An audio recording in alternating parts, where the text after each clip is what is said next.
बिस्मिल्लाहिर्रहमानिर्रहीम। नाज़रीन, मैं हूं जावेद बलोच और उम्मीद है आप लोग खैरियत से होंगे। तहरीक इंसाफ की सियासत किस तरफ जा रही है, पाकिस्तान मुस्लिम लीग नून की सियासत किस तरफ जा रही है और वफाक और केपी के अंदर जो एक तनाज़ा खड़ा हुआ है, एक ऐलान जंग की कैफियत है, वो क्या रंग लाएगी? क्या तहरीक इंसाफ के वज़ीर आला सुहेल अफरीदी साहब जो हैं वो बगैर मुलाकात के कोई काम नहीं करेंगे, कोई काबीना तश्कील नहीं होगी, सूबे के मामला जो है वो कैसे चलेंगे?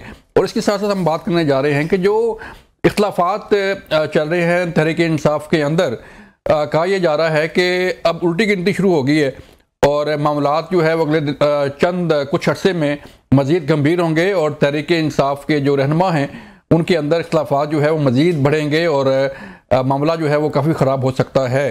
तहरीक इंसाफ के बानी चेयरमैन साहब कहाँ खड़े हैं, उनकी मुलाकातें, उनके पैगामात, उनके पैगाम रसान जो है वो किस हद तक मौसर किरदार अदा कर रहे हैं और जो वकला की टीम है वो भी अब ये लग रहा है कि उनके भी हाथ खड़े होते नज़र आ रहे हैं। वो कहते हैं कि हम कितने केसेस में पेश हों और कहाँ कहाँ पेश हों। केसेस इतने ज़्यादा हैं कि उनके बस की बात नहीं कि इतने केसेस पे जो है मामला खड़ा किया जाए। फिर हम बात करेंगे कि अफगान सूरत हाल जो है, अफगानिस्तान के साथ सूरत हाल पाकिस्तान की किस तरफ जाएगी। पाकिस्तान का बार बार ये डिमांड है कि दहशत गर्दी ख़त्म की जाए, दहशत गर्दी के ख़त्मे के अलावा जो है किसी पॉइंट पे बात नहीं होगी। अफगानिस्तान को अपनी सरजमीन पाकिस्तान के खिलाफ इस्तेमाल होने से रोकना पड़ेगा।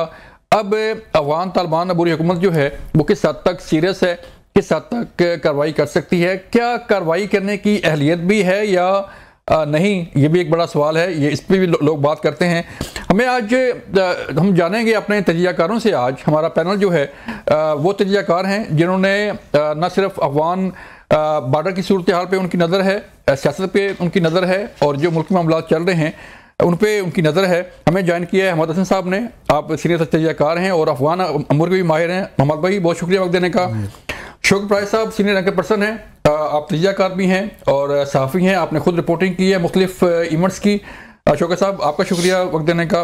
पीजे मीर साहब ने हमें ज्वाइन किया है। पीजे मीर साहब के मुतल्लिक उनका तारुफ कराना जो है वो खुद अपना तारुफ खुद हैं और जो उन्होंने मामला देखे हुए हैं, मुख्तलिफ रुजो-ज़वाल देखे हुए हैं, मुख्तलिफ हुकूमतों के, मुख्तलिफ अफगान वार की सूरत हाल उनके सामने रही है, उनसे बात करने जा रहे हैं। पीजे मीर साहब, आपका शुक्रिया वक्त देने का। सर हमारे भाई, मैं आपकी तरफ आता हूँ। आप खुद केपी से हैं और केपी के वज़ीर आला इंसाफ स्टूडेंट फेडरेशन के रहनुमा सुहेल अफरीदी साहब ने चार्ज तो ले लिया, हलफ का मामला था, हलफ भी ले लिया, लेकिन वज़ीर आला को काम करने के लिए किसी की परमिशन की ज़रूरत होती है कि जब तक मुलाकात नहीं होगी, जब तक कोई इंस्ट्रक्शन पास नहीं होंगी, जब तक कोई जो है वो लाइन नहीं दी जाएगी, काम नहीं होगा। बहुत शुक्रिया जावेद बलोच साहब, आपने बात करने का मौका दिया। देखिए, हमने अपनी तारीख़ में मार्शल लाओं को भी भुगता, गैर जमहूरी कुव्वतों को भी भुगता, बहुत कुछ, यानी सिविल आमरीतों को भी, सब कुछ। लेकिन इस वक्त हमें एक अजीब सूरत हाल का सामना है पुख्तनख्वा में। वहाँ पर गैर सियासी लोग, यानी जो नौजवान हैं, जो स्टूडेंट्स पॉलिटिक्स से होकर आए, अभी तक उनका जहन वहीं पे अटका हुआ है, उनके हाथ में है सब कुछ। इस वक्त इंसाफ स्टूडेंट फेडरेशन जो है पीटीआई की, उसके सारे नौजवान, यानी सुहेल अफरीदी बजाते खुद उसका नुमाइंदा है, फिर उसके साथ मीना खान अफरीदी हैं जो साबिक सूबाई वजीर है और उनके खिलाफ कुछ करप्शन के केसेस भी थे, पेशावर से मुंतखब हुए हैं, बुनियादी ताल्लुक अफरीदी ट्राइब से है। इसी तरह शफी जान है, इसी तरह गाजी इकराम है, इसी तरह बहुत सारे जो नौजवान हैं वो इस वक्त फ्रंट लाइन पे मौजूद है। वो सियासी डायनेमिक्स को तो दूर की बात, वो बॉर्डर के डायनेमिक्स को भी नहीं समझते कि इस वक्त हमारा सूबा किन हालात से दो चार है, यानी इस वक्त कौन से थ्रेट से, दहशतगर्दी का लेवल क्या है, कौन कौन से प्रॉक्सीज हमारे बॉर्डर के साथ बैठे हुए, क्या हो रहा है, उनको इससे कोई सरोकार नहीं है।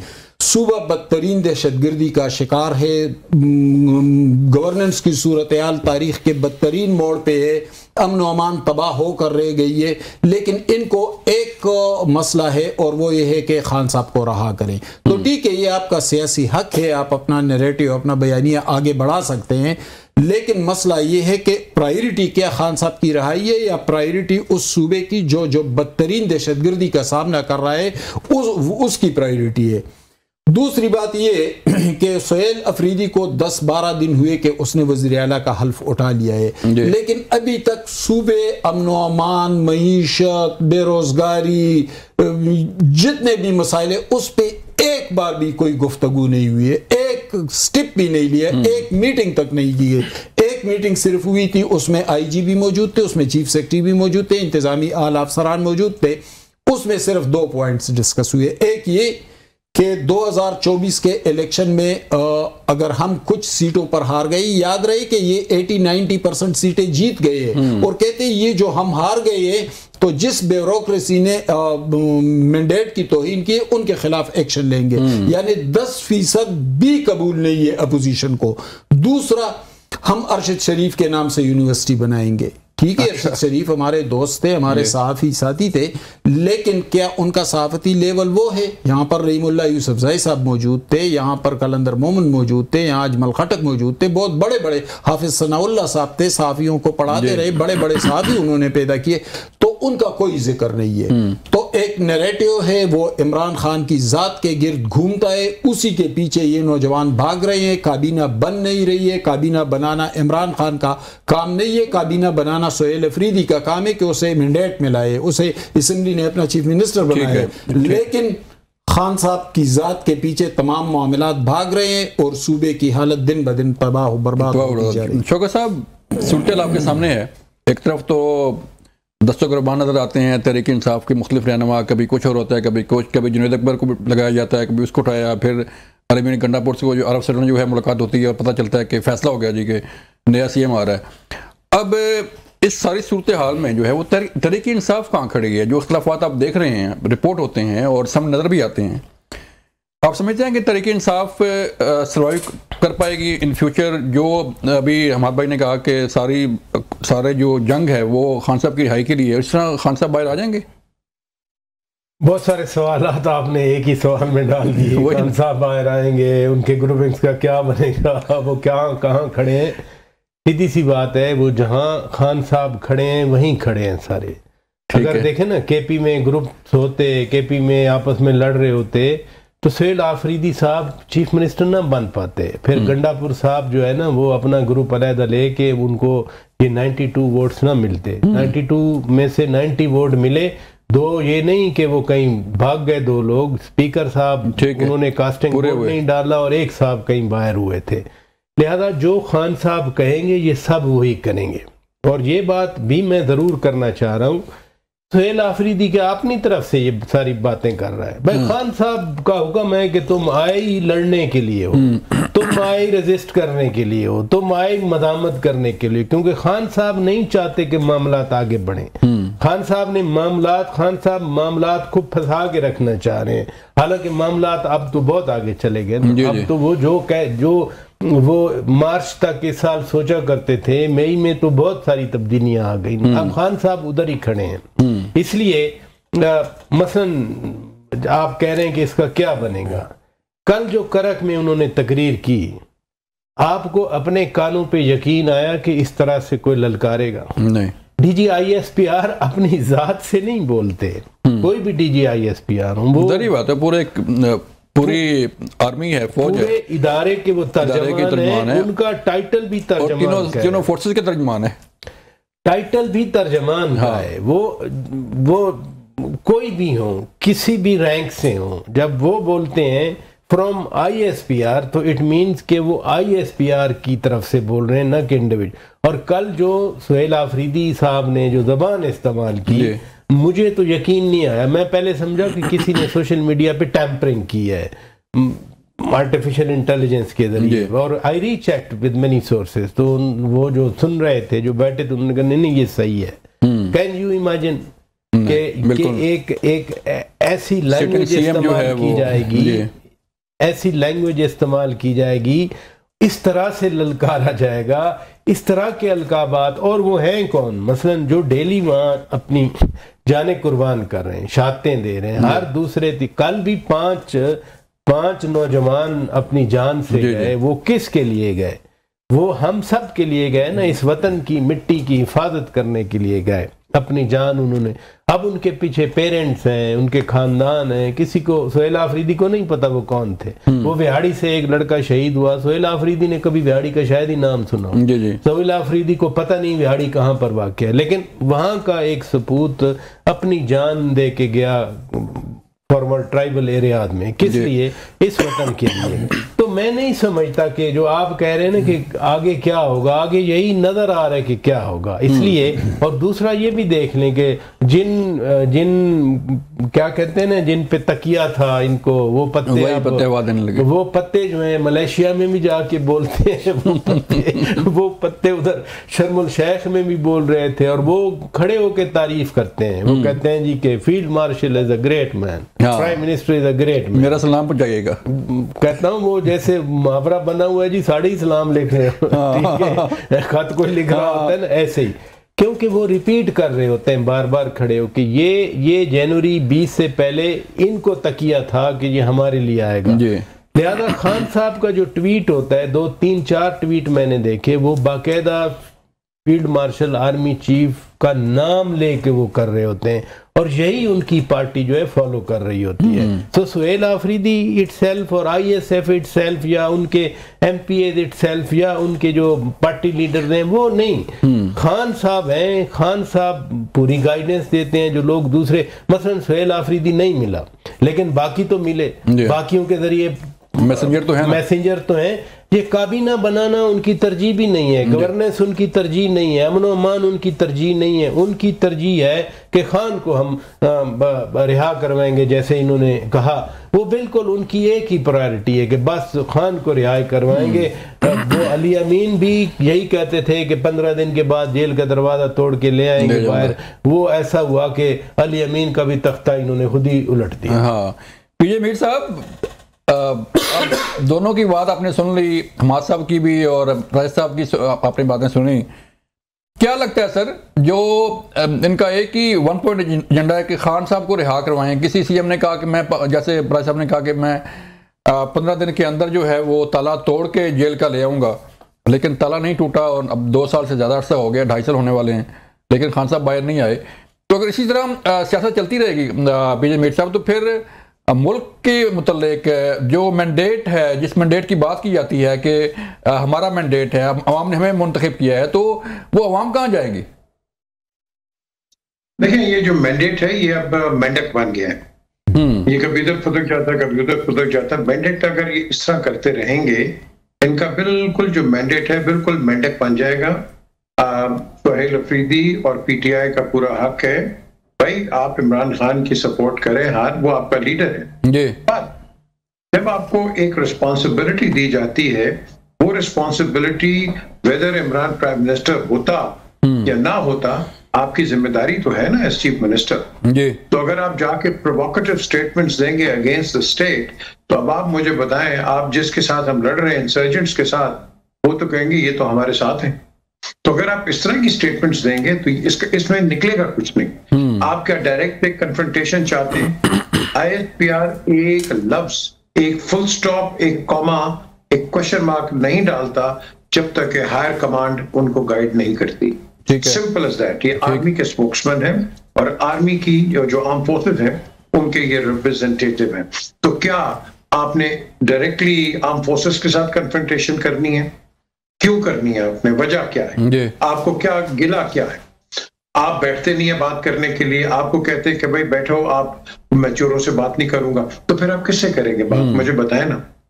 आप पूरी कोशिश आपने की क्या जी मोदी के साथ भी हो जाए, बाकियों के साथ भी हो, उनके लिए तैयार है, लेकिन अपने जो लोग हैं आप उनको कंडेम कर रहे हैं हर जगह। भाई आप जरूर करें, लेकिन आपने बैठना तो है ना। अब सोहेल अफरीदी को चीफ मिनिस्टर बनाया है, I thought it was a very irresponsible step कि जब प्राइम मिनिस्टर बुलाते हैं सारे प्रोविंशियल चीफ्स को और ये अटेंड नहीं करते, तो ये क्या प्रूव कर रहे हैं? क्या ये फेडरेशन के खिलाफ जाएंगे? क्या ये फेडरेशन का हिस्सा नहीं? मुझे बताएं, ये कॉन्स्टिट्यूशनली ये एक वायलेशन है कि नहीं है? बिल्कुल है। यहाँ तो प्राइम मिनिस्टर ने, जो भी हो प्राइम मिनिस्टर, उससे तो भाई अपने प्रोविंशियल जो आपके प्रोविंसेस है उनकी बात करनी है। तो अगर आप उसका हिस्सा ही नहीं बनेंगे तो आपकी नेशनल एक्शन पॉलिसी क्या होगी? तो इस लिहाज से आई थिंक PTI को अपने आप को रिव्यू करना है। ये बिल्कुल अपने आप को रिवाइज करें। इनकी जो पॉलिसी है, ये जो कन्फ्रंटेशनल पॉलिसी है, ये आगे नहीं चलेगी, ना चल सकती है। याद रखो, दुनिया का कोई हिस्सा ले लो, एस्टैब्लिशमेंट को आप रिमूव नहीं कर सकते। Establishment is establishment and that is the way forward. So अब बात करो, क्या आप मिलके काम कर सकते हो? ये नजर आ रहा है आपको? मुझे तो नहीं नजर आ रहा। अब एक आता है कि एक का बात करे, वो दूसरी बात निकल आती है। दूसरी साइड पे अगर आप देखें, हमें पता है कि केसेस क्या हैं। मैं वो चीजें नहीं यहाँ बयान कर सकता कि जिनको कहा गया कि आप विटनेस बन जाएं, और वो विटनेस नहीं बनते हैं तो वो फारिग हो जाते हैं, हो गए। ये भी बात निकल आएगी आपके बाद। ये मैं कोई सुनी सुनाई बात नहीं कर रही, मैं फैक्चुअल आपको बात बता रहा हूँ। तो बात ये है कि कहीं भी आप कुछ करेंगे, विंडिक्टिवनेस लेके आएंगे, एक रिवेंजफुल एटीट्यूड होगा, एक हार्ड लाइन एटीट्यूड होगा, तो कहावत तो है कि what goes around comes around. क्या हमने इसी मोडस ऑपरेंडी पे पाकिस्तान को आगे चलाना है? मैं तो आज भी बाकियों को मैंने कहा है, वो यार अगर इसको डेडलॉक, ये डेडलॉक नहीं है, ये हेडलॉक है। बिल्कुल ठीक है नाज़रीन, ब्रेक का कहा जा रहा है, मिलते हैं ब्रेक के बाद। वेलकम बैक नाज़रीन। हमाद भाई, अफगानिस्तान की सूरत आपके सामने है और जो डायलॉग हो रहे हैं, पहले पाकिस्तान बार बार ये कहता रहा कि दोहा एग्रीमेंट का जो है वो पास किया जाए, दोहा एग्रीमेंट पर अमल दरामद किया जाए और अफगानिस्तान की सरजमीन पाकिस्तान के खिलाफ इस्तेमाल होने से रोकी जाए। नहीं रुकी, पाकिस्तान ने कार्रवाई की, पाकिस्तान ने उन दहशतगर्दों को मारा, खारजियों को जो आ रहे थे यहाँ पे दहशतगर्दी के लिए। सूरत जो है आगे बढ़ी, फिर अब दोबारा से डायलॉग शुरू हो गए, सीज फायर है, दोहा दोबारा से मुज़ाकरात, फिर अभी इस्तांबुल मुज़ाकरात। तो आपको लगता है कि ये कंटिन्यू रहेगा? अफगानिस्तान की जो बुरी हुकूमत है अफगान तालिबान की, वो ये चाहती है कि खित्ते में अमन कायम हो, या वो कंट्रोल कर सकती है तालिबान को?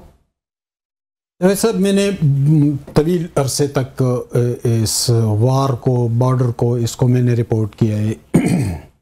देखिए, इस वक्त मसला ये है कि मामलात जो बाकी हैं, यानी तिजारत के मामलात है, ठीक है, वहाँ पर भी सैकड़ों ट्रक खड़े हैं ताजिरों के, उनका काम भी रुका हुआ है, मज़दूरों का, ट्रक ड्राइवरों का, ट्रांसपोर्टरों का। यहाँ पर भी ये सूरत हाल है, हम सबको इस पे परेशानी है कि भाई किसी का काम नहीं रुकना चाहिए। इसी तरह के और बहुत सारे मुहाजिरीन के मसाइल है, लेकिन मामला कहाँ पर अटका हुआ है? मामला यहाँ पर अटका हुआ है, यहीं पे डेडलॉक पैदा हुआ है कि पाकिस्तान ने उनके सामने तमाम दस्तावेजी सबूत रख दिए, तमाम एविडेंसेस रख दिए कि भाई कुनड़ में आपके ये कैंप्स हैं, निंगरहार में ये हैं, नूरिस्तान में ये हैं, खोस्त में, पक्तिया, पक्तिका, आगे जाबल तक जितने भी बॉर्डर एरिया स्टेट्स हैं, यहाँ पर आपके ये टेररिस्ट कैंप हैं। बड़े टेररिस्ट जो हैं, यानी नूर वली मसूद हुए या हाफिज गुल बहादुर, उनको तो छोड़े, जो छोटे छोटे ग्रुप है जिसमें एहरार है, फ़कीर मोहम्मद है, या दूसरे हिज़्बुल मुजाहिदीन, ये तंजीमुल मुजाहिदीन या लश्कर इस्लामी, सारे वो तमाम एविडेंसेस पाकिस्तान ने फराहम कर दिए, दोहा में भी और इस्तांबुल में भी। अब मामला यहीं पर अटक गया है कि भाई हमारे यहाँ तो कैंप नहीं है, और भाई यूएन का रिपोर्ट मौजूद है कि आपके यहाँ कैंप्स मौजूद है, चाइना और अमेरिका के रिपोर्ट्स मौजूद है, पाकिस्तान बार बार आपको आइडेंटिफाई कर रहा है कि ये आपके कैंप से। कल कहा अपने मुज़ाकरात में कि हम इनको शिफ्ट कर देते हैं दूसरे इलाकों में, तो पाकिस्तान ने कहा गोया आप मान गए कि आपके यहाँ मौजूद है, पहले तो आप मान नहीं रहे थे, अब कहते हैं कि शिफ्ट करेंगे। आप क्यों शिफ्ट करेंगे? आप उधर शिफ्ट करेंगे, ये फिर आकर बॉर्डर के इस पार दहशतगर्दी करेंगे। देखिए, जब तक तालिबान गवर्नमेंट इस बात पर नहीं आएगी जो आलमी बिरादरी कह रही है, जो यूएन कह रहा है, जो पाकिस्तान कह रहा है, और उसका डायरेक्ट खमियाजा पाकिस्तान को भुगतना पड़ रहा है। ये जो 20 साल से दहशतगर्दी हो रही है, बॉर्डर है 2600 किलोमीटर छतराल से शुरू होकर जोब तक जाती बॉर्डर, और इसके साथ उस तरफ जो है उनके स्टेट से, और वहां पर टेररिस्ट कैंप है। इन्होंने खुद कहा था कि 35,000 इनके फैमिलीज हैं, हम इनको जाबल और गजनी में शिफ्ट कर देते हैं। भाई आप शिफ्ट क्यों कर रहे हैं? आप खत्म क्यों नहीं करते? रूस और चीन के जो मास्को में मुज़ाकरात हुए, इनके साथ उन्होंने भी दबाव डाला कि आप खत्म करें, खित्ते को डिस्टेबलाइज कर रहे हैं, लेकिन वो कर नहीं रहे हैं। अब या तो ये पूरी तरह इसको मलियामीट करने पर आ जाएंगे कि पाकिस्तान और आलमी बिरादरी के साथ खड़े हैं, यूएन के साथ खड़े हैं। अगर इस पर नहीं आए तो फिर तालिबान का कोई जवाब नहीं बनता कि वो काबुल में बैठे और पूरे खित्ते को डिस्टेबलाइज करे, उसे दहशतगर्दी की आग में झोंके। ठीक है शौकत भाई, हमने तो हमेशा अफगानिस्तान की मदद की है और इतने लाखों अफगान बाशिंदों की मेज़बानी की है। वीज़ा का मामला जब आता है तो अफगानियों ने कहीं जाना हो तो किसी और मुल्क में, यूरोप जाएं, जहाँ भी जाएं, वीज़ा लेते हैं। लेकिन पाकिस्तान के बारे में जो है वो कहा जाता है कि नहीं, वीज़ा में ज़रूरत नहीं है। तो ये इसको तो पाकिस्तान नहीं अब मानेगा, और जो सूरत चल रही है दहशतगर्दी की, उस पर तो कंप्रोमाइज़ नहीं होगा अब। देखें, ये वीज़ा माने या ना माने, इस वक्त ये इशू नहीं है और ना इस इशू की वजह से लड़ाई है। लड़ाई दो इश्यूज की वजह से हो रही है। नंबर वन, ये वो कहते हैं जो ड्यूरेंट बॉर्डर है, हम इसको नहीं मानते। ये पाक अफगान बॉर्डर जो कि 1890-1892 में चाक आउट हुआ था, वो इसको नहीं मानते। ठीक है। अफगान तालिबान का जो पहला दौर था उसमें भी नहीं माना इन्होंने, हालांकि उस वक्त तो पाकिस्तान अभी भी इनको प्रमोट कर रहा था ना, नर्चर कर रहा था। ठीक है। अब आगे ज़रा लड़ाई हुई है, अब भी नहीं मान रहे। दूसरा, इज अ कॉम्प्लेक्स इशू जो दहशतगर्दी वाला आप बता रहे हैं। कभी उन्होंने इनकार नहीं किया कि ये लोग हमारे पास हैं या हमारे अफगानिस्तान में, कभी इनकार नहीं किया। क्योंकि जब अभी खान साहब की हुकूमत थी, शेख रशीद वज़ीर दाखिला थे, और 15 अगस्त 2021 के बाद, क्योंकि अप्रैल में जाके खान साहब की हुकूमत ख़त्म हुई 2022 में, तो शेख रशीद ने भी एक दिन कहा था कि हमने 300 वांटेड जो टेररिस्ट हैं उनकी लिस्ट इनके हवाले की है। उस दौर में वो कहते थे कि आप आएँ, इनके साथ बैठें, हम आपके मुज़ाकरात करवाते हैं और आपकी सुलह करवाते हैं। हमारी स्टेट की पॉलिसी थी कि जो आईने पाकिस्तान को नहीं मानते, और स्टिल वही पॉलिसी है, जो रियासत को नहीं मानते, जो बच्चों के कातिल हैं, जो औरतों के कातिल हैं, हम उनके साथ बात नहीं करेंगे। एक तो गड़बड़ हुई जब इन लोगों को यहाँ रीसेटल किया गया। आपको याद है दिसंबर में वो सीज फायर ख़त्म हुई, सीज फायर के दौरान कोई 100 के करीब हार्डन क्रिमिनल्स को रिहा भी किया गया। वो यही सारे टेररिस्ट थे, जिसमें DI खान जेल तोड़ने वाले भी शामिल थे, जिसमें वो मुस्लिम खान भी शामिल थे। तो खान साहब ने जो बीज बोया, अभी भी वो यही कहते हैं कि आप ऑपरेशन ना करें। लेकिन कमिंग बैक टू अफगानिस्तान, वो जो रीसेटलमेंट की बात करते हैं वो पैसे मांगते हैं। अच्छा, हुकूमत पाकिस्तान ने कहा कि पैसे भी दे देंगे, 10 अरब रुपए की बात है, लेकिन आप गारंटी दें कि ये नहीं आएंगे, वो गारंटी भी नहीं देते, क्योंकि ये तो हमारे मेहमान हैं। ये जो कह रहे हैं कि जी वो ख़त्म करें, वो कभी भी ख़त्म नहीं करेंगे, क्योंकि उनके ऊपर एक ऑब्लिगेशन है कि ये हमारे पार्टनर थे, अमेरिका के खिलाफ, नेटो के खिलाफ, ISAF के खिलाफ इन्होंने हमारी मदद की थी। हालांकि इनको यहाँ से भगाया गया था, यहाँ एक्शन करके, चाहे ज़रबियात वाला हो या उससे पहले वाले, आपको याद है खैबर 1, खैबर 2, खैबर 3 हुआ था, या स्वात वाले टेररिस्ट तो 2008 से भागे हुए थे ना। इन सब ने, वो कहते हैं कि हमारी मदद की। फिर अफगान जो ये तालिबान है, रिजीम है, इसके अंदर भी धड़ेबंदी है। कंधार वाले और हैं, खोस्त वाले और हैं। खोस्त वाले किसी ग्रुप को प्रोटेक्ट करते हैं, कंधार वाले दूसरे ग्रुप को प्रोटेक्ट करते हैं। ये जो आपने बात की ना कि हमने मेहमान बनाया, वो भूल गया इस बात को, वो उसको ऑनर ही नहीं करते। हाँ, नहीं करते। हालांकि आप यकीन माने, जैसे PJ मीर साहब कह रहे थे कि कुछ बातें नहीं करने वाली होती, सामने हमने बैठ के सुना, वो कहते थे कि जी क्वेटा शूरा है आपके यहाँ, हकानी नेटवर्क है आपके यहाँ। हम लोग उल्टा थोड़ा सा पर्दा डालते थे कि कोई क्वेटा शूरा नहीं है, हालांकि यही सारे लोग थे, हकानी नेटवर्क वाले यही सारे लोग थे। अब वज़ारत दाखिला किसके पास? वो हकानियों के पास है। इस्तांबुल में अनस हकानी साहब भी बैठे हुए हैं वहाँ पर। हकानी साहब आज कहे ना कि ये कुन्नड़ वाले, नूरिस्तान वाले, पख्तिका वाले, पख्तिया वाले, हम कैंप्स हम बंद करते हैं, या हम आपके हवाले ना करें, कहें कि टेररिस्ट एक्टिविटी नहीं होगी, वो ये मानते ही नहीं है। दोहा मुज़ाकरात के बाद मुल्ला याकूब ने, अमीरुल मोमिनीन मुल्ला उमर के फरजंद हैं वो, उन्होंने इंटरव्यू दिया अल जजीरा को कि जी TTP तो दहशतगर्द तंजीम ही नहीं है। तो इधर जो कुछ होता है, जो वो कुछ करते हैं, मसलन कल अगर ये 20-25 मारे गए ख्वारिज थे, वो कहाँ से आ रहे थे? वो अफगानिस्तान से आ रहे थे। इसलिए वो बिल्कुल डिनाइल में है। पाकिस्तान की हुकूमत ने पहली बार एक फर्म स्टैंस लिया है कि नहीं, एनफ इज एनफ, जैसे प्राइम मिनिस्टर ने कहा, जैसे DGISPR जनरल शरीफ साहब ने कहा कि एनफ इज एनफ। तो पाकिस्तान का ये पहला, और वो कहते हैं हमने रूस को मारा, हमने अमेरिका को मारा। वो मारा भाई, कैसे मारा? ये भी तो बताएं ना। किसने तुम्हारी मदद की? किसने तुम्हें यहाँ पर पनाह गाहें दी? किसने तुम्हें ये शूरा बनाना यहाँ के दोहा मुदाकरात करने तो जाते थे पाकिस्तान से पासपोर्ट लेके, कौन फैसिलिटेट कर रहा था? लेकिन वो याद नहीं रखेंगे, इसलिए कि वो शायद याद नहीं रखेंगे। ठीक है, ब्रेक लेने के बाद दोबारा बात करेंगे, मिलते हैं ब्रेक के बाद। Welcome back. पीजे मीर साहब, याद हमने कितनी नेकियां की, कितना तावन किया, कितनी मेज़बानी की। प्राइस साहब तो कह रहे हैं कि वो उन्हें ना याद है, ना वो याद रखना चाहते हैं, लेकिन अब पाकिस्तान जो है वो अब कंप्रोमाइज़ बिल्कुल नहीं करेगा, और जो सूरत हाल है, दहशतगर्दी ख़त्म होगी, चाहे उसके लिए जो भी स्टेप लेना पड़े, पाकिस्तान ने फैसला कर लिया है।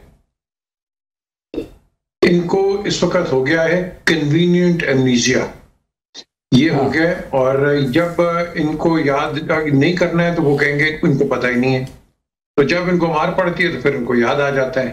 बात यह है कि इस वक्त जो हमने ड्यूरेंट लाइन की, जो शौकत साहब ने बात की है, देखें मैं जब भी अगर इनसे बात करूं, मेरा पहला पॉइंट होगा कि आपने इस मौजू को नहीं छेड़ना, क्योंकि ये लाइन फाइनल हो गई है। 1953 में ब्रिटिश पार्लियामेंट के अंदर ये रेज किया गया था और उन्होंने कहा था कि ये फाइनल फ्रंटियर है, दैट्स इट। रेटिफिकेशन वहां हो गई थी। उसके बाद ये बार बार उठाते हैं, हमेशा ये करते हैं, हम फेंसेस लगाते हैं, इसको वायलेट करते हैं। आर्मी पर अटैक इन्होंने किया और 17 इरेगुलर आपके रूट्स हैं जो कि आर्मी बंद करती है for smuggling and other reasons, लेकिन ये उसको भी वायलेट करते हैं। सबसे पहले मैंने एक तो ये कहा इसको खत्म करें कि you will not talk about it, और दूसरी चीज ये है इनको बताएं कि आप बड़े खुशकिस्मत हैं कि पाकिस्तान आपसे बात कर रहा है, बिकॉज आपकी तो हुकूमत ही लेजिटिमेट नहीं है। आप तो बेसिकली एक इलेजिटिमेट एक पावर यूसर्पर्स हैं। क्या आप डेमोक्रेटिकली इलेक्ट होके आए हैं अफगानिस्तान के अंदर? क्या अफगानिस्तान के आम आदमी, आम लोग, बहन भाई हमारे, क्या उन्होंने आपको कोई मुंतखब किया? आप मुंतखब नहीं हुए, कब्जा आपने बेसिकली बिल्कुल कब्जा किया है। अब बात यह है, हमारा बिल्कुल प्यार, मोहब्बत और हर किस्म का खलूस अफगानी अवाम के साथ है, हमेशा रहा है, डिस्पाइट द फैक्ट कि इनकी लीडरशिप जो है उसने पाकिस्तान, हमारे तो इंडिपेंडेंस के ऊपर इन्होंने हमें अपोज किया था, दे डिडंट रिकॉग्नाइज अस, लेकिन इवन देन हमारा सॉफ्ट कॉर्नर है अफगानिस्तान के साथ और रहेगा। लेकिन जो हमारे आर्मी चीफ ने भी कह दिया, हमारे वजीर आजम ने भी कह दिया कि दो टोन के अंदर हमें तो चाहिए पीस, लेकिन फिर ऑल्टरनेटिव हमारे पास है। एक और जो चीज जावेद जो मैं कहूंगा, हम जो पाकिस्तान में लफ्ज वो बड़े इस्तेमाल कर लेते हैं, ऑपरेशन, वो हमारे तो वो घर भी डिफेंस के हैं, ये तो पता नहीं क्या क्या हम डिफेंस के नाम रखते हैं। आप इसको टोन डाउन करो, क्योंकि जब एक आम आदमी, गरीब आदमी, वेदर अफगानिस्तान और पाकिस्तान में, वो ऑपरेशन को समझता है पता नहीं क्या जंगबारी, बम्बार्डमेंट, ये होगा। आप इसको टोन डाउन करो, हम ड्राइव करेंगे इनके खिलाफ। आप जब टोन डाउन करोगे, अगले भी इसको समझ जाएंगे और जहां मैसेज पहुंचना है पहुंच जाएगा। हम जाके अगर बातचीत के अंदर तड़ियां देना शुरू कर देंगे, याद रखें अगले भी बैठे हैं, हमारी सर तड़ियां, पीजे मीर साहब, हमारी तड़ियां क्या, हमारे तो रोज जवान शहीद हो रहे हैं, हमारे तो लोग शहीद हो रहे हैं, और हमने तो काफी बर्दाश्त किया सर। मैं यही बात कर रहा हूं और बर्दाश्त करेंगे और करना पड़ेगा जी। जंग आंसर नहीं है, कभी भी आंसर नहीं है। और उनके अंदर जो है ये इस वक्त प्रॉक्सी बने हुए हैं। ये आपने देखा कि मुत्तकी रशिया जाता है, मॉस्को जाता है, उसके बाद फिर इंडिया जाता है। एक तो मुझे समझ नहीं आई कि यूनाइटेड नेशन की सिक्योरिटी काउंसिल कमीशन ने इसको परमिशन कैसे दी। फिर ये इंडिया जाता है, उसके बाद ही ड्यूरेंट लाइन का काम शुरू हो जाता है। ये इंडिया ने क्या शोषण छुड़वाया इनसे, ये चुप हो गए थे, इन्होंने फिर शोषण छुड़वाया। द थिंग इज ये अब प्रॉक्सी बने हुए हैं हिंदुस्तान, इंडिया की, और ये समझते हैं कि हिंदुस्तान इनकी बड़ी मदद करेगा, हिंदुस्तान इनको इस्तेमाल करेगा, और जिस तरह गंडेरी नहीं खाते शुक्र के, उसी तरह खा के इसको साइड पे कर देगा, फेंक देगा। हमारे भाई अभी जो पॉइंट उठाया इन्होंने इंडिया का, वो तो बर्मा कहते हैं कि हम तो कैश पे काम करवाते हैं और अफगानिस्तान को जो लोग बैठे हुए हैं वहाँ पे पैसा फेंकते हैं और काम करवा लेते हैं, तो इंडिया तो उनके अब जो है वो वहाँ पे नहीं आएगा साथ देने के लिए। देखिए, इंटेलिजेंस एजेंसियां जहां भी काम करती हैं पैसे का इस्तेमाल होता है। ये हमने बर-ए-आज़म अमेरिका में भी देखा, यूरोप में भी देखा, एशिया में भी देखा। एक पूरी तारीख है इस चीज़ की। अगर उनको कुछ प्रॉक्सीज मुयस्सर आते हैं तो ठीक है, लेकिन हम पूरी कौम पर लागू नहीं कर सकते। देखिए, अफगान कौम की साइकी मुख्तलिफ है, वो पाकिस्तान मुखालिफ हिरगिज़ नहीं है। ऐसे ही अलबत्ता मुसल्लह ग्रोहों की बात अलग है। इन्होंने कहा कि विहाड़ी को शायद सोहेल अफरीदी नहीं जानते, शायद विहाड़ी में ऐसे लोगों जो तीमर गर्रा के शोहदा को नहीं जानता होगा, जो बन्नू लकी मरवत के शोहदा को नहीं जानता होगा। मेरे गांव में बहुत सारे शोहदा की कब्रें। तो देखिए, कुर्बानी में कोई पीछे नहीं रहा। पुख्तूनों को सबसे ज्यादा मारा गया इस जंग में, दहशतगर्दी की जंग में। एक और बात कि वो जो इंडियन प्रॉक्सीज हैं वो तो अफगान कौम के नुमाइंदे नहीं है, वो तो मुसल्लह जत्ते हैं। मुसल्लह जत्ते तो लश्कर जंगी भी रहे, खच्चे के ढाकू भी रहे, और भी बहुत सारे रहे, मुख्तलिफ कौमों में रहे। तो हम पूरी कौम पर मुंतबिक नहीं कर सकते। अफगान कौम आज भी, जब बॉर्डर पर ये मामलात हुए, मैं देख रहा था, मॉनिटर कर रहा था एक अफगान स्टेट को, वहां पर बहुत दबाव डाला तालिबान ने। लेकिन पहली बार हुआ कि अवाम ने कहा कि हम नहीं निकलेंगे पाकिस्तान के खिलाफ मुजाहिरों के लिए, और नहीं निकले। आप काबुल से लेकर कंदहार तक और तिखार से लेकर कुंदूज तक कहीं भी एक मुजाहिरा नहीं दिखा सकते कि अफगान अवाम निकले हो और उन्होंने पाकिस्तान के खिलाफ मुजाहिरा किया हो।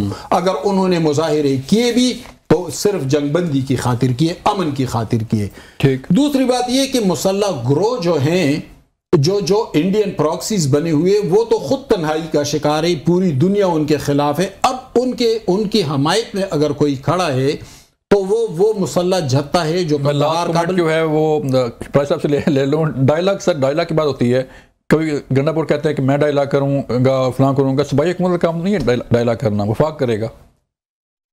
फॉरेन पॉलिसी हमारे आइन के मुताबिक डोमेन है फेडरल गवर्नमेंट का।